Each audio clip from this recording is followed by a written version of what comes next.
नमस्कार, स्वागत है खबर A to Z न्यूज में। मैं हूं प्रदीप कुमार। आइए हम मिलाते हैं कांग्रेस के वरिष्ठ सदस्य दयानंद शुक्ला जी से। जी हां, यह राष्ट्रीय उपाध्यक्ष है राहुल गांधी प्रियंका गांधी सेना के। आपको ये भी बता दें कि ये सदस्य हैं 20 वर्षों से उत्तर प्रदेश कांग्रेस कमेटी में भी। और साथ ही साथ आपको एक जानकारी और दे दें कि जो दयानंद शुक्ला जी हैं, ये पूर्व वाइस चेयरमैन रह चुके हैं दिल्ली सरकार में राजस्व विभाग में। दयानंद शुक्ला जी ने ठाना है कि राहुल गांधी को आने वाले चुनाव में जिताकर भारत का प्रधानमंत्री बनाना है। और साथ ही साथ वर्तमान में भारतीय जनता पार्टी की जो सरकार है, उसने जो राहत पैकेज दिया है और केजरीवाल ने इस लॉकडाउन के चलते इस कोरोना महामारी में क्या काम जनता के लिए किए हैं, उन सभी का खुलासा किया है दयानंद शुक्ला जी ने। तो आइए सुनते हैं। मैं कहना चाहूँगा, लॉकडाउन तो ख़त्म हो चुका, लेकिन जहाँ तक रही आर्थिक स्थिति की और देश के आम जनमानस की, मैं समझता हूँ कि इस 135 करोड़ के आज़ादी वाले भारत में, देश में, जहाँ माननीय प्रधानमंत्री जी या मौजूदा सरकार मोदी की 20 लाख करोड़ का पैकेज दिया है, तो मैं समझता हूँ कि 20 लाख करोड़ का पैकेज शायद गरीबों में मुझे दिखाई नहीं दे रहा है। क्योंकि मैं वैसे भी गांव से भी बिलोंग करता हूँ, देहात से भी बिलोंग करता हूँ। भले दिल्ली में हूँ, लेकिन गांव से जुड़ा हूँ और गांव के लोगों के दुख और दर्द को समझ सकता हूँ। और बहुत सारे लोग संपर्क में भी रहते हैं। आज भी गांव की स्थिति यह है कि लोगों को, मैं समझता हूं कि 25% से ज़्यादा लोग ऐसे होंगे जो किसी भी तरह की सरकारी सुविधाओं और सरकारी चीज़ों से वंचित हैं। जैसे कि बहुत लोगों के पास राशन कार्ड आज भी नहीं है, बहुत लोगों के पास आधार कार्ड भी नहीं है, बहुत लोगों के पास वो सुविधाएं नहीं हैं। लेकिन देश में तो सभी को रहने का हक है और अधिकार है। सरकार सबकी है और सरकार के लिए देश पूरा उसका है। तो मैं कहना चाहता हूँ मोदी सरकार से या उनके मंत्रिमंडल से कि जो 20 लाख करोड़ का पैकेज केंद्र सरकार ने अनुदान दिया है, उचित होगा, अच्छा होता। मेरा अपना सुझाव है कि प्रत्येक नागरिक के खाते में 25-25 लाख रुपए सीधा उनके अकाउंट में डाले जाते, तो हो सकता शायद आज इस तरह की भुखमरी और इस तरह से लोगों की जो परेशानी है, जिस तरह से लोगों में एक अफरा तफरी मची है, वो शायद ना होती। तो मैं सरकार से कहना चाहूँगा कि आने वाले समय में जितना भी जल्दी संभव हो सके 25-25 लाख रुपए सभी के अकाउंट में सीधा डाल दिए जाए, जिससे कि डायरेक्ट हर आदमी को उसका फ़ायदा मिल सके। अब केंद्र सरकार के 5000 करोड़ रुपए की मांग कर रहा है। देखिए, रही बात दिल्ली सरकार की, जहाँ तक केजरीवाल साहब की सरकार है, मैं अच्छी तरह से दिल्ली की जनता से, दिल्ली की गलियों से, दिल्ली के लोगों से पूरी तरह से रूबरू हूँ। मेरे दिल्ली के लोग बहुत ही प्यारे प्यारे भाई और बहनें, माताएं, सभी से लोग, बहुत सारे हमारे उत्तर प्रदेश के लोग भी दिल्ली में रहते हैं, बहुत सारे बिहार के लोग रहते हैं और पूरा देश ही लगभग दिल्ली में रहता है। तो मैं समझता हूँ कि दिल्ली की ये भोली भाली जनता केजरीवाल साहब को चुन तो लिया, बड़े बड़े झूठे वादे, बड़ी बड़ी बातें, बड़े सब ये फ्री करेंगे, वो फ्री करेंगे, सब कुछ फ्री करने की बातों में चुना तो ज़रूर, लेकिन जहाँ तक उनके काम करने की रवैया है, मैं तो पूरी तरह से संतुष्ट नहीं हूँ। मैं समझता हूँ कि केजरीवाल साहब जितना कहते हैं उसका अगर 10% भी ज़मीन पर कहीं करके दिखाएं तो शायद तो ज़्यादा हो जाएगा। मैं भी दिल्ली की सरकार में काम कर चुका हूँ। शीला दीक्षित जी की सरकार में मैं 15 वर्ष राज्य मंत्री के दर्जे में रहा। मैं वाइस चेयरमैन था राजस्व विभाग का, तमाम सारे बोर्डों में मेंबर रहा, मैं बिजनेस कमेटी का भी मेंबर रहा। आज अस्पतालों की बातें आप कर रहे हैं, आज अस्पतालों की बातें आप देख रहे हैं, अस्पतालों के काम को देख रहे हैं। मैं खुद ही LNJP हॉस्पिटल का एडवाइजिंग बोर्ड कमेटी का मेंबर रह चुका हूँ। बहुत सारे दिल्ली सरकार की कमेटियों का मैं मेंबर रहा हूँ और दिल्ली की सरकार में एक पार्ट के रूप में बनकर के काम किया हूँ। आज मैं केजरीवाल साहब से पूछना चाहता हूँ और मैं कहना भी चाहता हूँ कि जो दिल्ली की भोली भाली जनता, जिसने अपने खून पसीने की कमाई, गाढ़ी कमाई से दिल्ली में मेहनत करके काम करती है, आज उसके रेवेन्यू से, आज उसके राजस्व से केजरीवाल साहब इतनी होल्डिंग लगा रहे हैं, इतनी टीवी पे विज्ञापन दे रहे हैं, इतने पोस्टर लगा रहे हैं, इतने बैनर लगा रहे हैं। आखिर ये पैसा है किसका? आखिर ये पैसा आया कहाँ से? मैं पूछना चाहता हूँ केजरीवाल सरकार से, मैं पूछना चाहता हूँ केजरीवाल के मंत्रिमंडल से, उनके मंत्रियों से कि क्या इससे पहले की सरकारों ने कभी देखा कितनी प्रचार प्रसार होता हो, इतने होल्डिंगें लगते हो, इतने विज्ञान। शीला दीक्षित जी का भी कार्यकाल 15 साल दिल्ली की जनता ने देखा है, हम सब लोगों ने देखा है, आप लोगों ने भी देखा है। तो मैं केजरीवाल साहब को कहना चाहता हूं कि आज दिल्ली की जनता के लिए केंद्र की सरकार से, भारत सरकार से, प्रधानमंत्री जी से केजरीवाल जी भीख की तरह पैसे मांग रहे हैं। अगर यही इश्तिहार, यही बैनर, यही पोस्टिंग, यही होल्डिंग के पैसे की अगर कटौती कर दी जाए तो आज दिल्ली कि जनता के लिए बहुत सारी सहूलियत और बहुत सारी सुविधाएं केजरीवाल सरकार दे सकती है।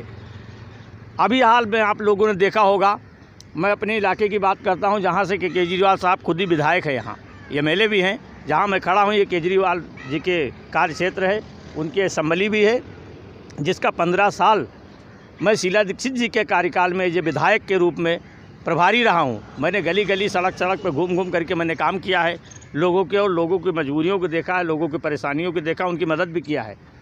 आज लोग यहाँ ये एहसास कर रहे हैं कि विधायक विहीन हमारा क्षेत्र, ऐसा लोग मान ही नहीं रहे हैं कि यहाँ भी कोई विधायक है या नहीं है, जिसको अपनी क्षेत्र की चिंता नहीं।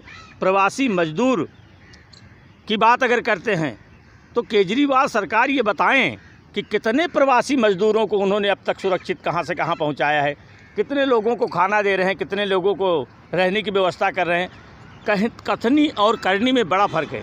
अगर आप देखना चाहें तो समन ये पार्लियामेंट हाउस है, सामने ही हमारा रायसीना का कांग्रेस का युवक कांग्रेस कार्यालय है, ऑफिस है। आप देखें जाकर के हज़ारों की संख्या में लोग वहाँ पे लोग भोजन कर रहे हैं। आज देखें आईसीसी के पास जाकर के कांग्रेस का कार्यकर्ता गली गली, मोहल्ले मोहल्ले, जगह जगह तमाम सारे अपने बैनर लगा, तमाम सारे अपने स्टॉल लगा करके तमाम तरह से लोगों की सेवाएं कर रहा है, लोगों की व्यवस्थाएं कर रहा है। केजरीवाल सरकार का सिर्फ नाम टीवी पे दिखाई दे रहा है, या तो फिर मीडिया में दिखाई दे रहा है, या तो अखबारों में दिखाई दे रहा है, तो पूरी तरह से केजरीवाल सरकार फेल है। ये इस बात का द्योतक है, इस बात का ये प्रतीक है कि इसको सरकार को फेल भी कहा जा सकता है। जब जनवरी में मात्र 4 और 5 केस कोरोना के हिंदुस्तान में दिखाई दे रहे थे, उस समय हमारी पार्टी के नेता और पार्टी के राष्ट्रीय उपाध्यक्ष माननीय श्री राहुल गांधी जी ने इसी भारत की पार्लियामेंट हाउस में, इसी संसद में अनुरोध किया था माननीय प्रधानमंत्री जी से कि हालात बहुत ख़राब होने जा रहे हैं, सरकार को समय पर सतर्क और सजग हो जाना चाहिए। उस समय राहुल जी की बातों को मोदी सरकार ने और भारतीय जनता पार्टी की सरकार ने पूरी तरह से एक उस तरह का नकारा, और उस नकारात्मक सोच का रवैया आज ये रहा है कि जब हिंदुस्तान में 100-150 की संख्या में मरीजों की तादाद हुई, तो उस समय सरकार ने ये निर्णय लिया कि मुझे अभी लॉकडाउन कर देना है। और वो किस तरह सा लॉकडाउन, जिसकी कोई दिशा नहीं, जिसकी कोई नीति नहीं, जिसकी कोई रणनीति नहीं और जिसका कोई भविष्य नहीं दिखा आगे। रातों रात माननीय भारत के प्रधानमंत्री जी कहते हैं कि मैं देश को बताना चाहता हूं कि 18 दिन में महाभारत का युद्ध समाप्त किया गया था और विजय हुई थी। मैं 21 दिन में इस कोरोना का युद्ध समाप्त करूंगा और कोरोना को भारत से भगा करके विजय प्राप्त करूंगा। मैं आज पूछना चाहता हूं प्रधानमंत्री जी से कि 21 दिन से कितने 21 दिन हो गए, लेकिन कोरोना प्रतिदिन बढ़ता ही जा रहा है। कोरोना कहीं विराम लेने का नाम नहीं ले रहा है, लॉकडाउन पे लॉकडाउन होते ही जा रहे हैं। आज ये 5वां लॉकडाउन चल रहा है, जिसे अनलॉकडाउन कह रहे हैं। आज की जो संख्या है 2 लाख के ऊपर पार गए। तो ये कैसी सरकार की नीति है, कैसी सरकार की सोच है, कैसी सरकार की दिशा है कि जब 200 केस होते हैं तो सरकार लॉकडाउन करती है, और जब 2 लाख केस हो जाते हैं तो सरकार लॉकडाउन ख़त्म करती है, कहते कि आप लोग सड़कों पे आइए और आप लोग काम के। इसका मतलब सरकार पूरी तरह से राजनीति कर रही है। सरकार को देश की चिंता नहीं, गरीब की चिंता नहीं, आम जनमानस की चिंता नहीं, आम लोगों की चिंता नहीं है। सरकार का रवैया पूरी तरह से स्पष्ट दिखाई दे रहा है। मैं कहना चाहता हूँ कि प्रत्यक्षम किम प्रमाणम, अगर सामने राष्ट्रपति भवन है और इसके साथ ही पार्लियामेंट हाउस भारत की संसद है, तो इसके प्रमाण की आवश्यकता नहीं है कि जो सामने दिखाई दे रहा है यही प्रमाण है कि ये सब चीज़ें सत्य हैं। तो प्रत्यक्षम किम प्रमाणम, सत्य ये है कि गरीबों के लिए, मजदूरों के लिए, किसानों के लिए, शोषित लोगों के लिए, आम जनमानस के लिए जो कुछ कांग्रेस ने किया है वो उसका एक इतिहास बन चुका है। वो कहीं किसी से छुपा नहीं है। आप पीछे अतीत को देखें और वर्तमान को देखें तो इसी से आपको भविष्य का आकलन हो जाएगा कि अब क्या होने वाला है।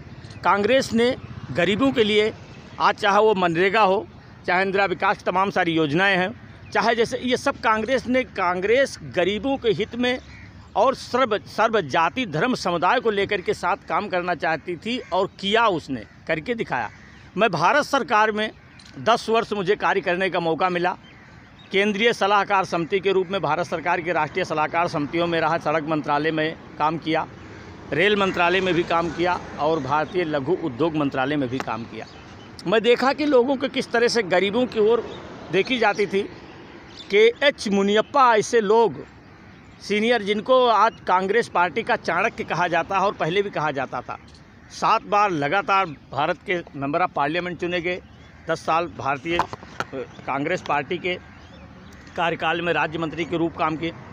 उन लोगों ने पूरे देश में MSME ऐसे डिपार्टमेंट, रेल ऐसे डिपार्टमेंट, उद्योग ऐसे डिपार्टमेंट में लोगों के लिए कितने काम किया है कि जो आज करोड़ों की संख्या में हो चुके हैं। आज मोदी की सरकार जितना कहती है उसका अगर 10% भी काम करके दिखा दे, कितना काम किया है इन लोगों ने, जितने काम किया उद्योगपतियों के लिए, पूंजीपतियों के लिए है, हमारी अंडानी ऐसे लोग, गरीब का काम कहीं ज़मीन पे मुझे नहीं दिखाई दे रहा है। तो अब जाते जाते शुक्ला जी, आप क्या संदेश देना चाहेंगे? देश की जनता को क्या कहना चाहेंगे? देश की जनता को मैं यही कहना चाहता हूँ कि किसी सरकार के भरोसे ना रहें। सरकार बात करने के लिए है, टीवी पे भाषण देने के लिए है। आप अपनी स्वयं सुरक्षा करें। आप हमारे लिए महत्वपूर्ण है, देश हमारे लिए महत्वपूर्ण है, देश के सभी लोग हमारे लिए महत्वपूर्ण हैं। घर में रहें, सुरक्षित रहें। न कोई इस बीमारी का अभी तक इलाज बन पाया है, न कोई यहाँ सरकार के पास हॉस्पिटल हैं। कहते कुछ और हैं लेकिन सामने कुछ और दिखता है। दिल्ली ऐसी जगहों में हम लोग घूम घूम के देख रहे हैं, कहीं कोई व्यवस्थाएं नहीं हैं। क्या जनता को सरकार के भरोसे रहना चाहिए? जनता को सरकार के भरोसे बिल्कुल नहीं रहना चाहिए। जनता को अपनी सुरक्षा स्वयं करनी चाहिए। मैं जनता को ये संदेश देना चाहता हूँ। नमस्कार।